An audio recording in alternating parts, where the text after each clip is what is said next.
to the Flawed Workshop Podcast with me, your host, Nancy Art Music. And me, your co-host, Alex Roberts. This week we'll be speaking with Regan, who is the director of Missing Visuals, a video production company he built from the ground up shortly after graduating the University of Portsmouth, where he studied film.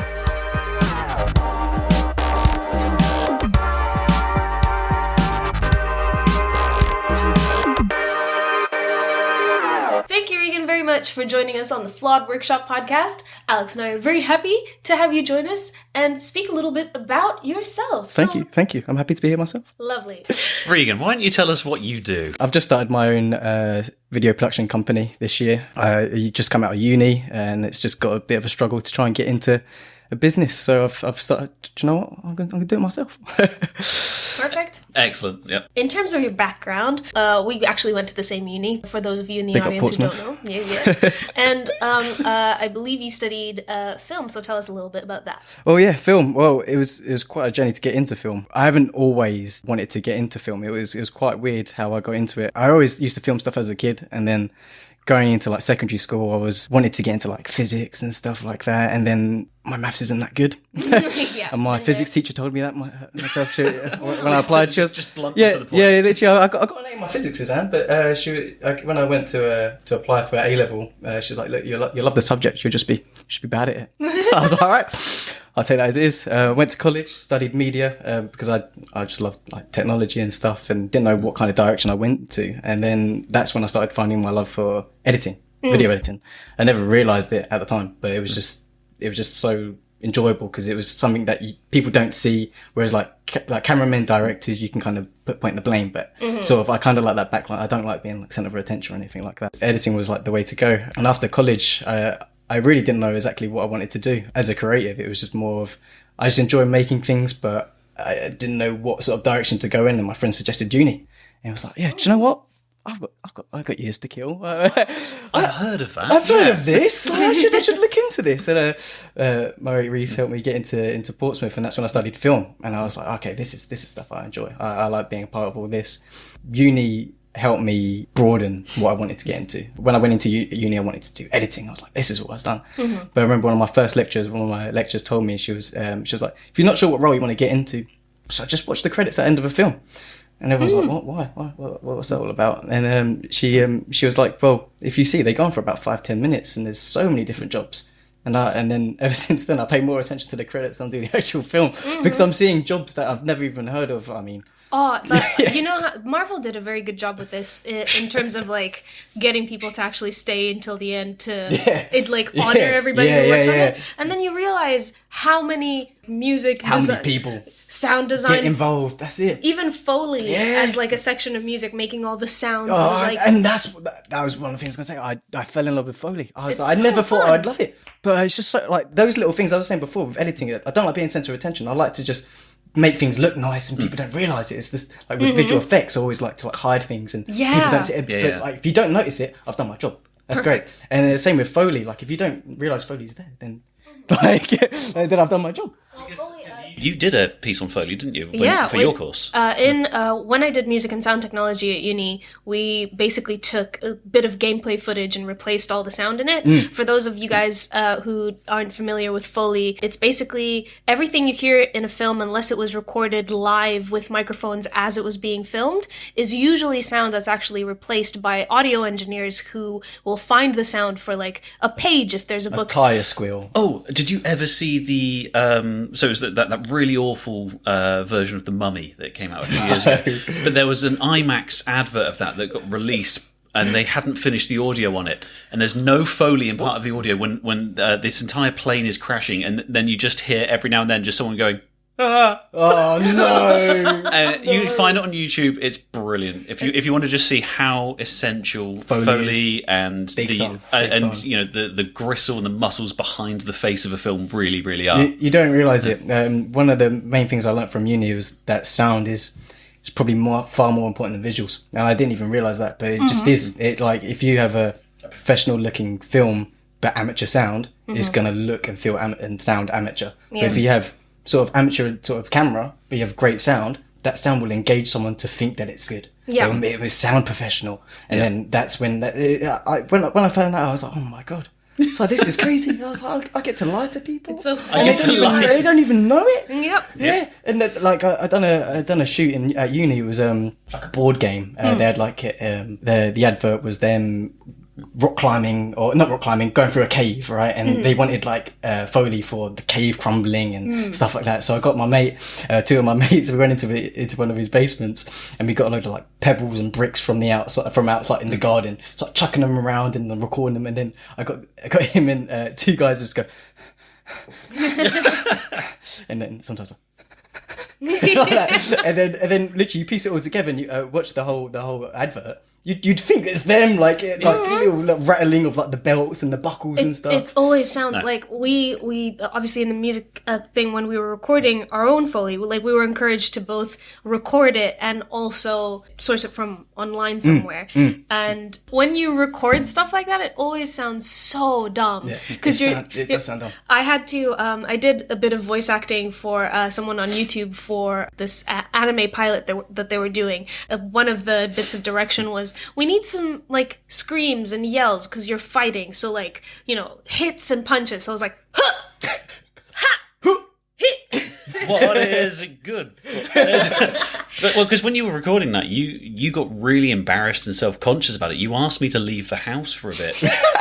Jesus. But of course, there's going to be a load of people that want to get into the voice acting side of things, the Foley side of things, and when you're making it can seem really embarrassing. Like you were just saying, you were literally throwing bricks in a basement.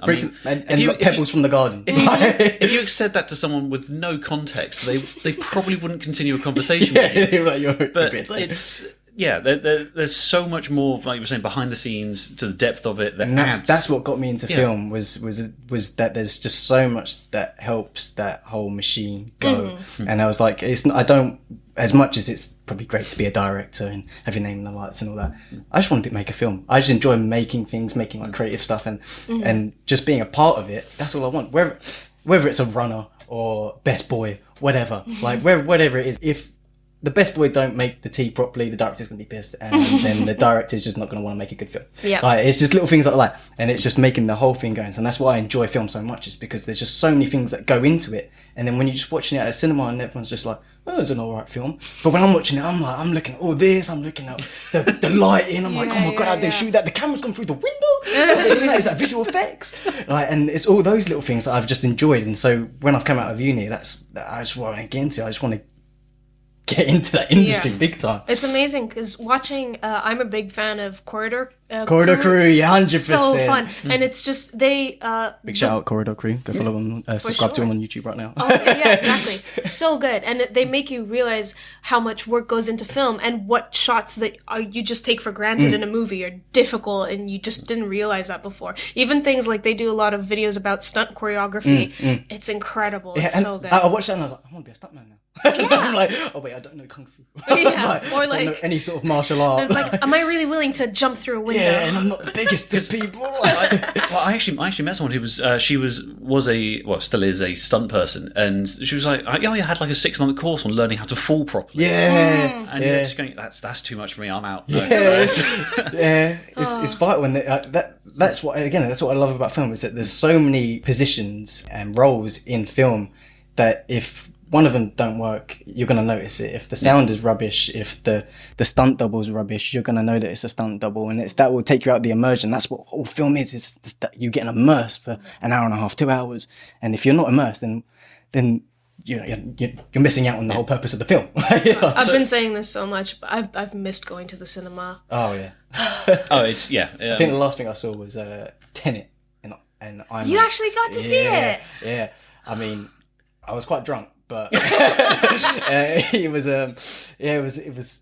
confusing. It was confusing. The more drunk you get, the more sense it makes. Yeah, it was. Well, there's a bit in Tenet. I was surprised I caught this, but when in the very last scene, when there's a bunch of stuff happening, there's a team A that goes forward in time and a team B that goes backwards in time.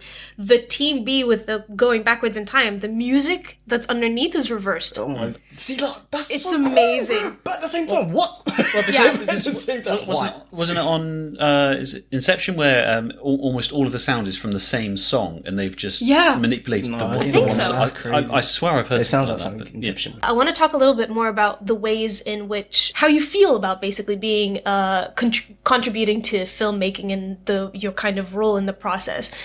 You've already discussed like what your favorite part of is a little bit. Like you do color grading and editing mostly, or What I like to specialize in is editing, like editing visual effects. That's the way I want to go down. So since, as I said, since college, like I've been working on it, so it's got to be like 5 years now. I've been like, editing. It's just a joke. But the reason why it's not just editing is because I like the sort of other paths that you can go down with, like visual effects and all that jazz. off mic, we were basically talking a little bit about that sort of side of things and how basically all creatives and the sort of mantra of this entire podcast is what we struggle through. Well, coming out of uni, I was expecting probably a bit more, and it was as a creative. I mean, coming out from uni, you're kind of expecting sort of to get into the industry. Like, I know I definitely was expecting to get into the industry.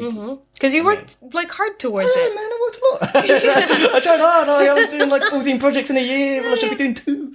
Like but I just enjoyed making things. That was the thing. It's difficult to sort of pick a route to go down. I've started my own video production company. Something that I never would have thought I'd done. I thought I was going to come out of uni, work in a post house, Yeah. edit some TV shows or some game shows. Like as I said, I was going to work for Pinewood, and they do stuff for like in the Night Garden and stuff. And so I was like, I'm going to edit in the Night Garden or something. But yeah, I mean, the global pandemic probably caused a lot of issues. But like, it got to a point where it'd been probably a year since I graduated, and that's a whole other story. But after about a year, I really just wanted to start making things. Yeah. I'd look back on my work and I'm like, oh, I really had so much like sort of aspiration to get into things and do things. But then next thing I know, it's like, oh my God, it's been a year since I've graduated. And I've literally got nothing I've done anything. And it's not because, I mean, like, yeah, I was lazy. But I mean, at the same time, there was the opportunity that I was expecting from uni wasn't there. And I think that's kind of a lot as if you want to get into that industry, it's a lot like you've got to do it yourself. Like you really got to get into it. And the reason why I started my own video production company was just because I enjoy making things. Yeah. I realized that it's not just the editing that I like, it's the whole process. And even if I can do it on a small scale, it's just something that I can enjoy, get into, and also make some money from it. and Well, that's the dream, though. You're supporting yourself with your own creative endeavour. Yeah, and like I still have aspirations. People ask me like, "Oh, do you want to work in Hollywood? Do you want to like work on these big films?" And I'm like, "Yeah, but maybe once. Like, I'd like to work on a big film. Be like, oh look, I'm on a Marvel film. Look, there you go. Like, there's me on the credits. But then I wouldn't want to stay in that because that's just such a huge ask. Like, there's so much. There's so much that goes into like big budget films and stuff. I'd be very curious to see if there's one name that's on every single Marvel, other than like Kevin Feige. Yeah. Actually, even he's not even on all the films. But yeah, it can be very difficult to expect, like, to see your future in some ways. And for people at university, I found that they regurgitate these things to you.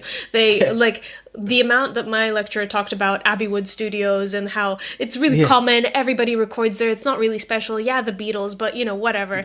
You'll work there probably in your career. And because you internalize that, you think that's really what's going to happen. And all of a sudden, when you actually graduate, like, you think you'll go into a respected institution doing the things that you've learned, the rug is completely pulled out from underneath you because there's competition, there's budgets. It feels like uni opens a lot of doors for you, but don't show you how to walk through those doors. It's like a graduated junior. I'm like, right, I know what I want to do. But how do I do it? but that in itself was progression because you were saying that you went to university not knowing what you wanted to do. Yeah. So at least you came out of it being like... I came into uni going, I want to be an editor.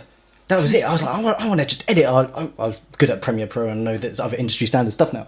But at the time I was like, yeah, I'm really good at Premiere Pro. I'm sure I can like make a life out of this. And then you get to a point and you're like, oh, there's so much more. There's so much more. In whatever industry you're in, there's so much more to it. Yeah. And it's almost confusing sometimes because they show you all these shiny things and they're like, oh, you can't have these, by the way. Yeah. Not in the real world. But at uni, play with them, mixing and whatever. The idea of graduating and going into a job and then staying at that job for 25 years... It doesn't exist anymore. No, of course not. It hasn't existed for decades. but for some reason, people still believe in it because it's so ingrained. Yeah. I've had 5-6 different jobs in completely different industries. I've worked for scuba diving dementia nursing. I currently work in communications and PR, and I edited magazines. Like that's a lot. Yeah, It's a lot of different bag. So I bring the average down between this. I worked in retail and in insurance. but again, retail to insurance and things. There's no like you can't go into it thinking, oh well, I've studied this. I have to stick with this because it's expected of me. It's like, as you were just saying, there are so many things that you discover and you find, and you need to explore and have fun with those avenues. And we were talking about with Nancy on a previous episode about finding things that you relearn the love of, such as you were talking about your visual arts and things. It's definitely scary going out there by yourself, not necessarily knowing where you're going to be going. Oh yeah. So like, what's it actually been like with basically having a production company? Did you have what kind of foundation in the entire process did you have, and what made you kind of decide a production company as opposed to something like an editing specialized sort of business? Throughout that whole year after I graduated uni, like I said, I was lazy, but I applied to at least like 400 jobs, and 70% of them were video editing, whether it'd be for some cosmetic company or it'd be for some social media intern, marketing, whatever. It's like, oh, do you know Instagram and TikTok? Like, come edit for us. And it's like, yeah, do you know what? I'll do it. Like, as long as it's money and a CV, like notes on my CV, that's all it is.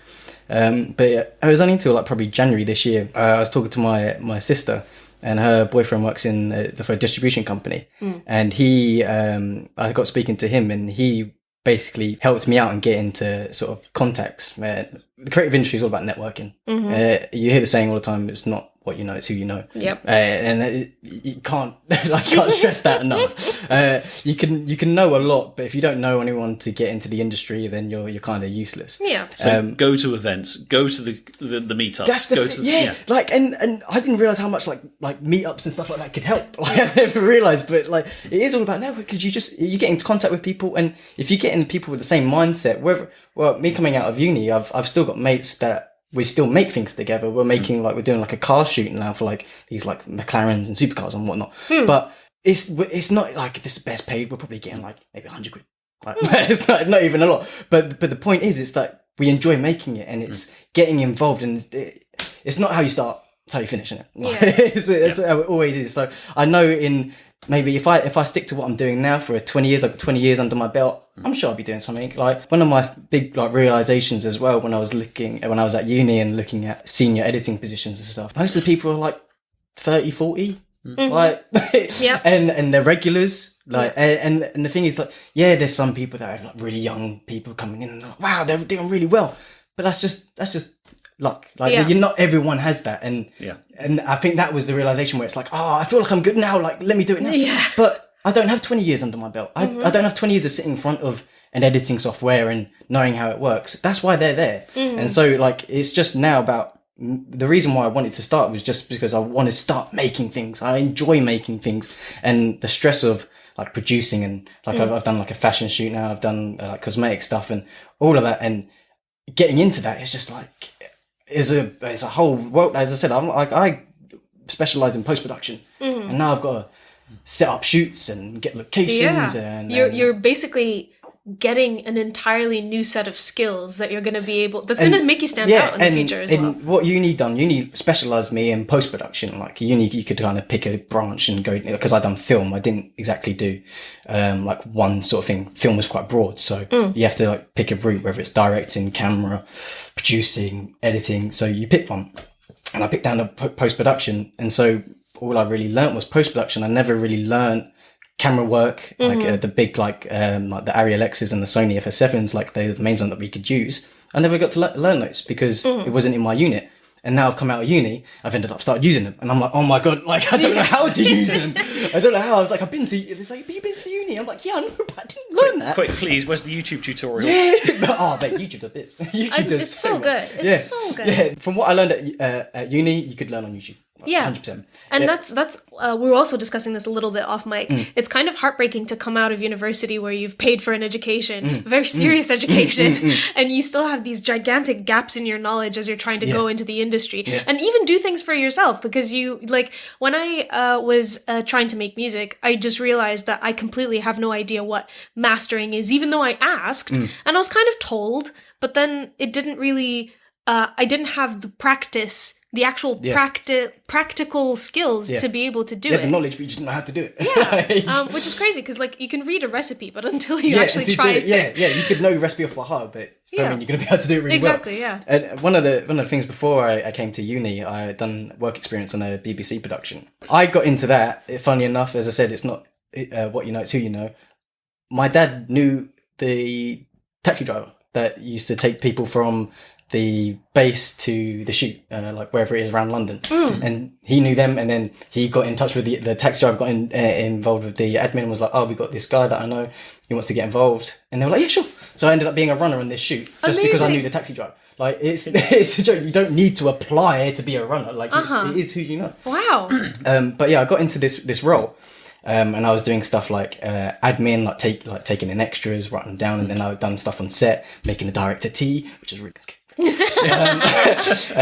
Like just walking over, like I had to walk like 2 blocks, and I was shaking with 2 cups of tea. Like, I've never met the director before. It's my first time seeing him as well. So I'm like, here's your tea, and he just walked off and took it, and I was like, oh my god, that was like, what? He doesn't even acknowledge me. But I worked in the with the producers, so I went and done some shadow editing and some like organising. And then I spoke to one of the head producers, and she was telling me how to get into the industry and stuff. And she asked me if I was looking at getting to uni. And at this time, I was still like, I don't know what the term is. I'm in an iron, yeah. And I was like, yeah, no, I'm looking to get into it, but like, I don't really have any other skills to like kind of do it. And they was like, don't do it. And I was like, why? And she was like, it's just not worth it. And then someone else that worked in that office literally turned around and was like, you want to go to uni? And I was like, yeah. And she's like, don't do it, it's a waste of time. And I'm like, oh really? And she's like, yeah, it's like everything that I learned, I've had to start from the bottom and work my way up anyways. And I was like, okay. And then I was speaking to the same producer, and she was like, let me show you like CVs that people have applied for this role, for jobs here, so you can see what kind of film CVs are like. Oh, perfect. And she goes through and she's like, this is how I analyse them. And she goes through and she opened one up and it was about 3 pages, and she binned it straight away. I was like, no, this is not it. And I was like, oh my god. And then she put up another one and it was like 1 page, but it was like really crammed in. She's like, okay, this is good. And I was like, this is really unreadable, but at the same time, okay. And then I asked her, I was like, do you not look at education at all? Because she didn't really speak about it. She was talking about what kind of other roles they've done. And she was like, I don't care about your education. I was like, I don't care if you've got a first in film. I don't care if you've got a first in whatever. It was like, it doesn't tell me that you're good on the camera. You can get a first in film, but it doesn't tell me that you're good on the camera. It doesn't tell me that you're good at editing. If anything, it's like you're good at uni. Yes, yeah, that is it. You're good at exams. And I'm like, man, you're right. I'm like, what is the point? Why should I go to uni? And she was like, the only reason you should go to uni is to like broaden your horizons. And I was like, okay. I was like, this is probably the reason why I want to go to uni, and also because I don't have a job and I'm quite nervous, you know. And also the thought of the government giving me money to have good times for 3 years. Like, I was like, this is great. But yeah, and so I came to uni knowing that the grade was going to be pointless. And I said this to all my friends throughout the 3 years I was there. I was like, I'm not here to get the grade. I'm like, there's no point me getting this grade, because if I come out, it doesn't tell them anything. It just tells them that I finished uni, and we have like a huge class. We had about 300 people in the first year in our class. Wow! Yeah. Imagine, in the end, it ended up being like, I think like 60 or 70 people. Or no, about 100 people. I think a lot of people dropped out, basically. Whoa, I didn't realise how many. Yeah, it's fat. Wow. And yeah, so we had, like, a lot of people dropped out. So you imagine that's just one uni. Then there's so many in the country. There's so many people getting firsts in film, honours in film. Like, so it's more of a show what you've done, not tell me what you've done. Yeah, exactly. So that's why you were doing so many projects. Yeah, that's what also I just enjoyed doing things and like learning different things, and that's when I got into colour grading. I was like, oh my god, I enjoy it. I was changing people's dresses and like and tops and stuff, and people didn't realise, and I'm like, okay. Until you told me about colour grading and how like pervasive it is in film. It's so it's so good. Every time I see like a woman in a red dress now, I'm like, watch out for her. I'm like, watch out, she's dangerous. Okay, so was that dress gold or purple? Oh, do you know what? I woke up and I saw it. I saw that post, and I saw it white and gold, and I was like, this is stupid. No, this is dumb. And I came to school. I can't even remember. It might have been college. And everyone's like, it's black and blue. And I'm like, what are you on about? I see it black and blue. And then I looked at the same photo and I'm like, oh my god, it's black and blue. I'm like, what the hell? I was like, I swear to God, I saw it was white and gold this morning. Like, you're lying, you're just trolling. I'm like, no, I'm telling you. And to this day, I'm like, I don't know what colour it is. I know I saw white and gold, but now I'm seeing black and blue. I'm like, oh man, crazy. It's crazy. In my mind, everybody has their like high days, their good days where everything is working. You've managed to hit all your deadlines. In fact, you're early, like all this other stuff. If ever, sometimes it happens, But what does like a really bad day look like for you in your sort of headspace when you're doing your stuff? Whether it's procrastinating.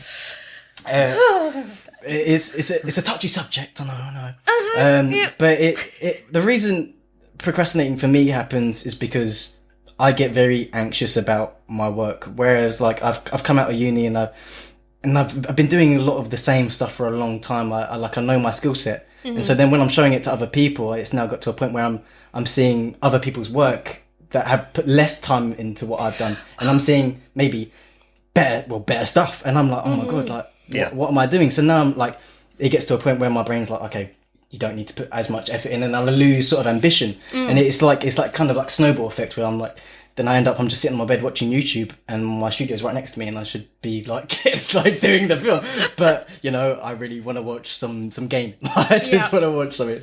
I struggle a lot with sort of a drive to improve, I think, where I feel like I'm not sure what direction I'm going in. Where I'm saying I'm starting this video production company, I'm still scared. Like this is self-employed. This is something I've never done before, and that worries me. And I think that's a big step for anyone getting into this industry, whether it's getting into something new. It's where it's not exactly you're working at Tesco's and you're getting paid 9 to 5. When you're working in an industry, you're freelance even. Yeah, it's just so much more scarier because you don't know exactly when the money's coming in, which is all about. It's all about money. And so I've always starting this video production company. It's just I feel like I stop myself more because I know I can do better, and there's a lot more I can do. But that comes with time, and I think that's just starting off, and I think that's just what happens with everybody. Yeah, there's some people that just have that quick break and they're gone. But if you're starting out, especially doing something you've never done before, it's okay to feel nervous and worried. It's just you got to stick to it. And procrastinating, I mean, that's always going to happen. I think everyone procrastinates at some point in their life. Yeah, you're not going to. Chances of you being immediately amazing at something you've just turned your hand to is minimal. Yeah, I've just started doing product videos, and I've watched a lot of I've learned a lot, but I've watched a lot of stuff, and I feel like I've learned a lot throughout my career that I'd be able to do it, and I've just started doing it, and I'm struggling. I mean, I'm not a cameraman, and so this is different for me. And I think that's also a big sort of dampener on my ambitions, because it's like I thought this would be easier, maybe, and I think that's where sort of my naivety comes in, where I'm very new to this, and I think that the more I acknowledge it and the more I can understand it, I can move on. I can improve, and so when I've done it, I've started filming for about 4 days. I was expected it to be a day shoot and a day editing, but now it's been like 4 days. I've been filming the same face mask bottle and dripping it and it's and honestly whatever. But I've learnt so much. And it's just, and in these 4 days I've now gone, I know I was going to do this a lot quicker, but in the time that I've done this, I've learnt a lot more for the future. Yeah. And that's all this, at the moment, as I said, it's not how you start, it's how you finish. Yep. And all I'm doing now is just building up. So next time this comes around, it's going to be a case of, I don't need to do X, Y, Z, because I did that first time round, and I know that doesn't work. Yeah, exactly. So you've already saved yourself and your client a load of exactly. time. And I think where I've come out of uni, and I've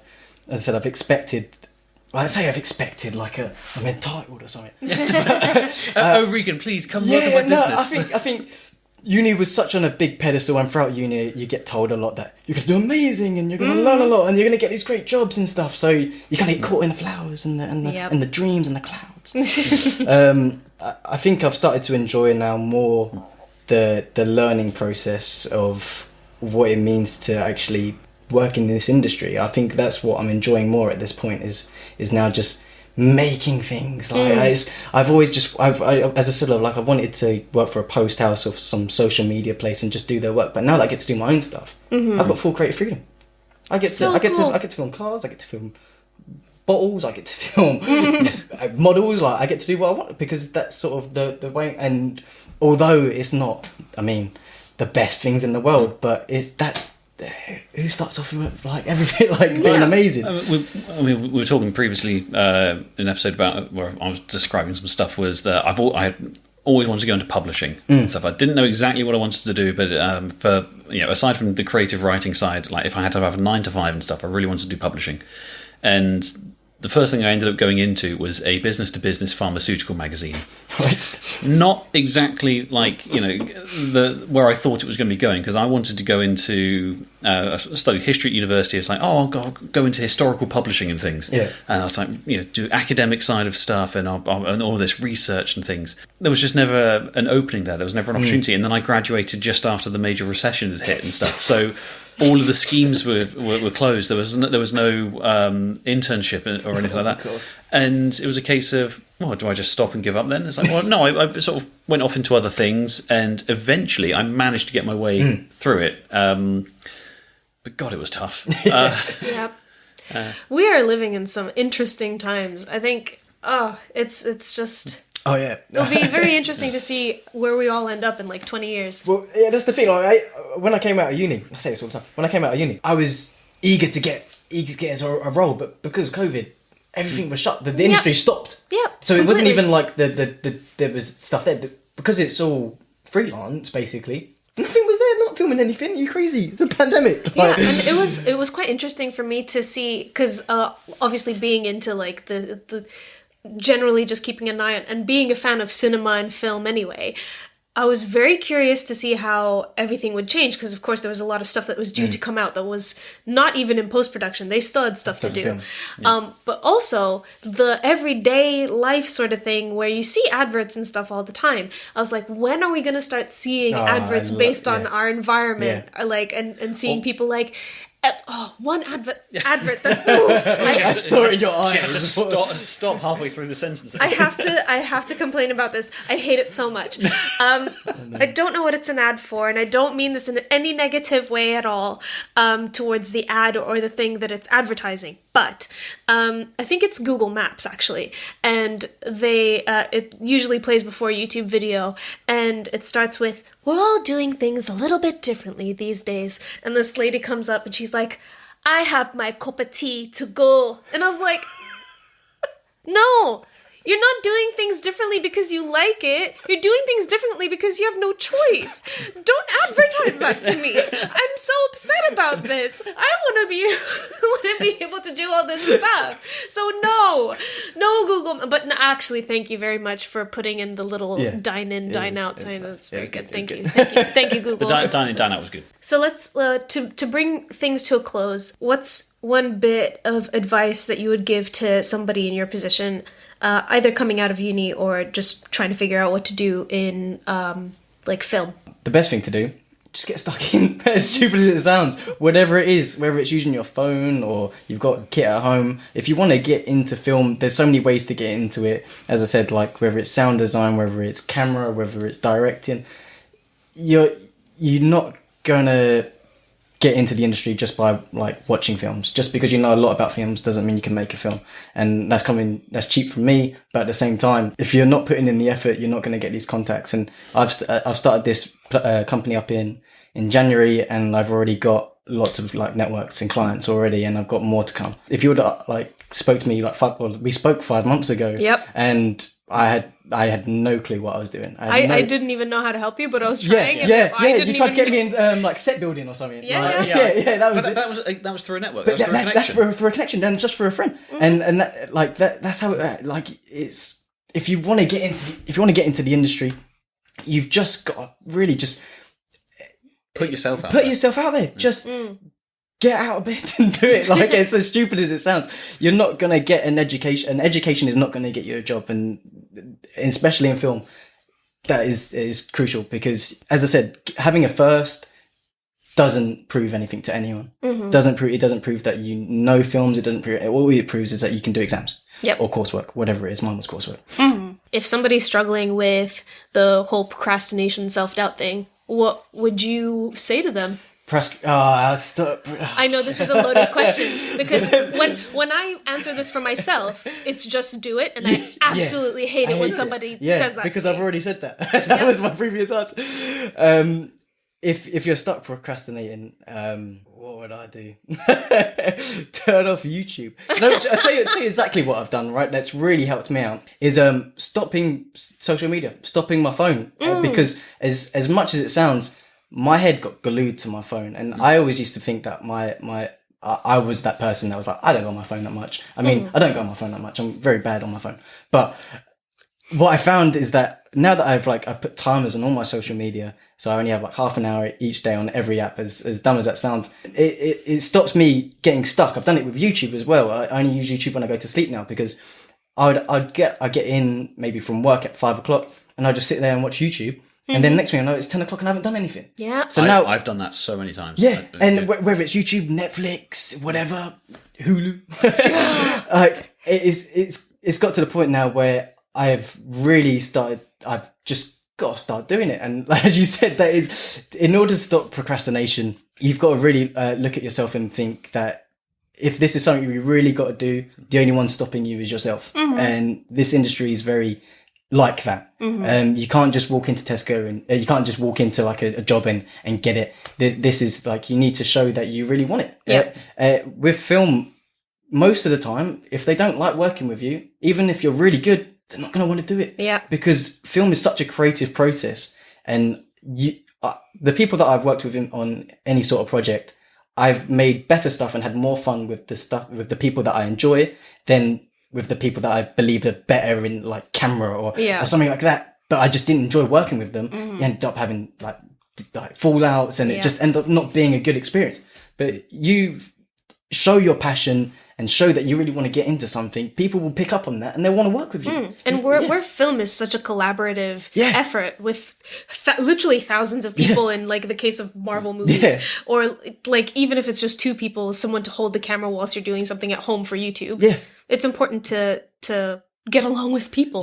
Basically. Yeah. And even if you think that, I'm quite an anxious person, I'm quite shy, most creative people are. Yeah, it always doesn't. It doesn't seem that way sometimes. I don't like talking to people. Like sitting here is nervous for me. Like I know. When I go into when I first tried getting into the industry and I spoke to like these when I speak to the taxi driver when I was doing my first work experience for BBC, I was crapping myself. I was scared. I didn't want to talk to people. But you end up realizing that if you start finding people that have the same passion as you, or even if it's just yourself, enjoy what you're doing and you will end up getting better at it, especially in the film. And you'll end up finding new ways, whether it's like, like when I started, I really enjoyed editing music videos. And I'd done all that and I was like, yeah, bang, bang.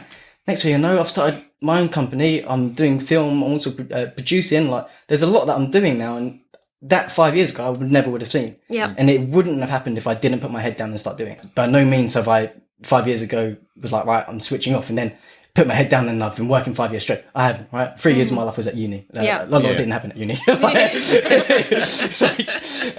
But one of my biggest advice is, if you want to get into film, don't go uni. Yeah. Big time. Fair enough, I would recommend uni only if you want to broaden your horizon. If you really don't know what you want to get into and you just enjoy it, whatever industry, whether it's film, art, music, use it to get a bigger picture, but don't expect it to be the answers, because it's not. Man, it's just not.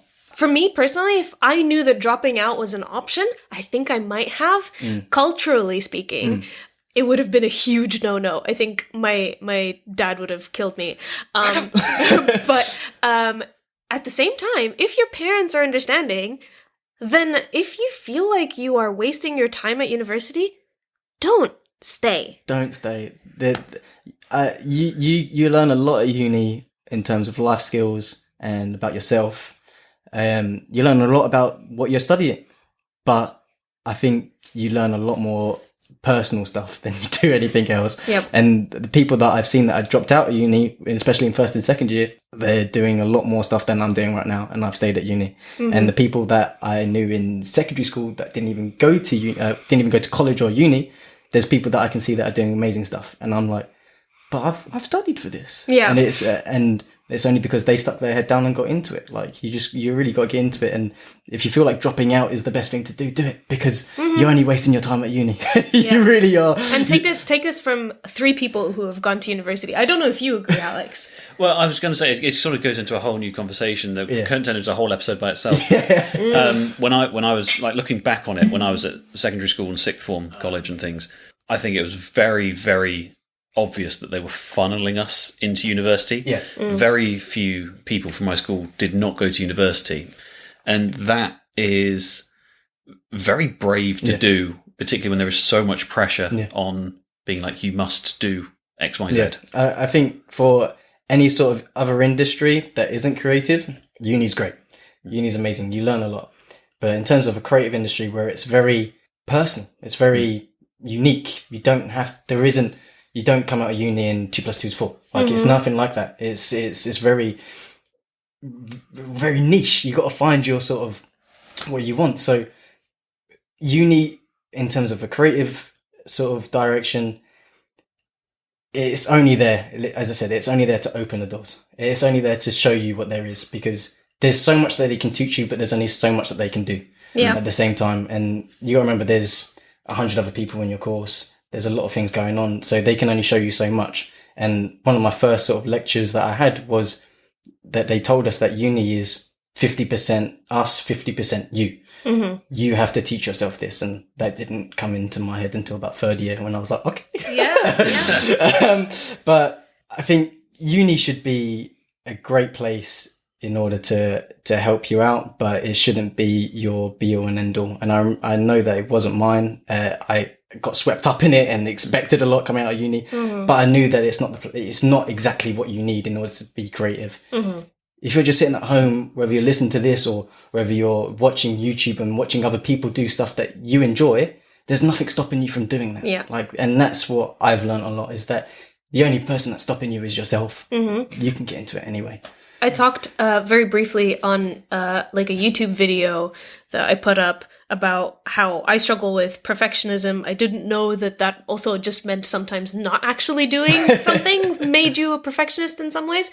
But the whole thing about like equipment, people sometimes wait a very long time to get X, Y, Z before they even do anything. But meanwhile, David, 13 years old in like Manchester's got his little phone camera, or like even filming with an iPad, even though he looks stupid, he doesn't care because he's making something and he loves it. And then by the time that, 13-year-old David is 17, he's had 4 years more experience than you have. Exactly. And it's like, we're talking about equipment. My product shoot that I'm doing now, all right? I've set up my own company. I'm doing all this now. I've got to keep it professional, and I'm doing this for this cosmetic brand in Australia. Right? I've got to make it nice. I don't have a dolly for my camera. I don't have a turntable to spin the product around. So what do I use? A skateboard. I use a skateboard as the dolly, and I'm now I've got like a Lego tank that, like a turret spins around. So I use the spinny bit on that, and I put the product on that. And the shots that come out look just as good as anything, like even if I bought the actual equipment. And it's a creative field. It's all about ingenuity. It's all about you doing it. And the results speak for themselves. If it ends up looking exactly like it would have done if you had $13,000 equipment. Don't get me wrong. I've got a whole equipment list of stuff that I want, like cameras, lighting, sound kit. I'm going to get that at some point, but I don't have 13 grand right now to get any of it. So I'm using what I've got. I've loaned a camera for a friend.